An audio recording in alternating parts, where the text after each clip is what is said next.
Welcome to Samba Samba. Enjoy the video. You'll begin by ensuring data safety. Make an iCloud backup or a local encrypted backup on your computer so you can restore settings and passwords. Once that's saved, sign out of your Apple ID in Settings to avoid activation lock. Make sure the phone is on power or has at least 50% battery. This prevents interruptions. Now, go to Settings and tap General. This is the doorway.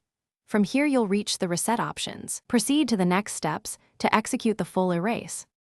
Once you select Erase all content in Settings, you'll be asked for your device passcode. Enter it to authorize. Next, type your Apple ID password to disable activation lock and remove the device from your account. Confirm the erase. This clears media, apps, and settings. The iPhone will restart and display the Apple logo with a progress bar. Do not disconnect power or interrupt this process. While it erases, your backups remain intact, so you can restore after the Setup Assistant finishes. After the erase completes, the Setup Assistant guides you to choose language, Wi-Fi, and whether to restore from iCloud or your computer backup. Pick the option you prepared earlier.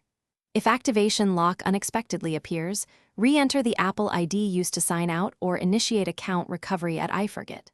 Apple. Com.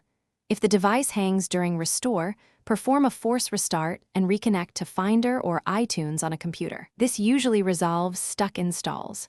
If problems persist, Thanks for watching. Consider subscribing if we helped you.